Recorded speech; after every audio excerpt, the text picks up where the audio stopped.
Daraprim is also used to treat infections for people who suffer from AIDS.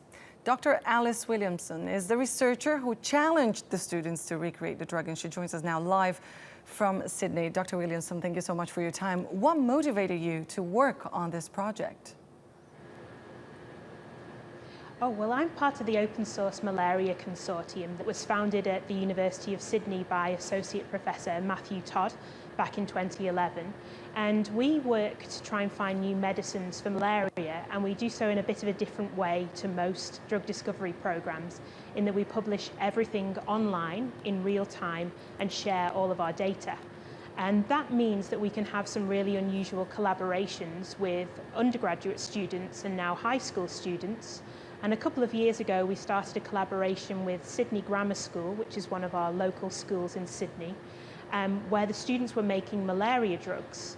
And then at the beginning of this year, following all the press about the Daraprim price hike, we thought it would be a really good challenge to see if the boys could try and make the active ingredient within their high school labs, and they certainly rose to the challenge. Did you actually think the students were going to manage to come up with this alternative? I was really quietly confident. They have really great facilities and some excellent teachers, Dr. Erin Sheridan and Dr. Malcolm Binns, who've been leading the project within the school. Of course, it was always going to be a challenge, but the students were just so determined right from the beginning that we thought it was quite likely they were going to succeed. Now, will this drug go on sale, and how much do you plan to sell it for? No, it won't go on sale. That's not really the plan here, because the thing that's happened with this price hike in the States is that Turing Pharmaceuticals have acquired the market rights for the drug, which means they have the monopoly on selling this medicine, and they're not providing any samples of the drug for anybody else who wants to make a generic form like the boys have started to do in the lab here in Sydney. And that means that it's really difficult to bring a competitive drug to market. So yeah, we're not planning on selling it anytime soon. This was really an exercise in getting the boys involved in some real research, and also trying to highlight the inequity involved with this medicine.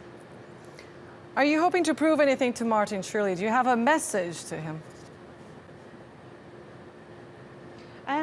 Not directly. I mean, Martin Shkreli no longer works for Turing Pharmaceuticals. I think really the thing we should be looking at from this story is what students and what young people can achieve when they're given the facilities and the equipment to try and make medicines, and to be involved in real research projects, which could be a variety of things. And I think what the students have shown in the lab really is that they can recreate this medicine with limited training. These are high school students, and they can do so very cheaply. They've made around $100,000 worth of material from very, very cheap starting materials. Then really this medicine should not be being sold for $750 a pill. Now, how can governments help bring down the price of important medicine?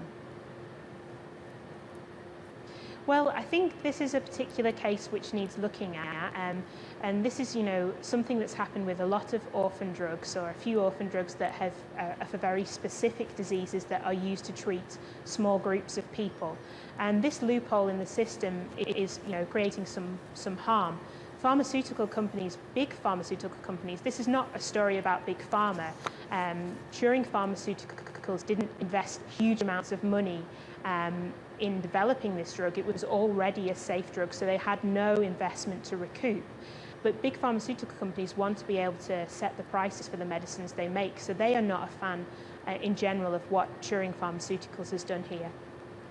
All right, Dr. Alice Williamson, thank you very much for your time.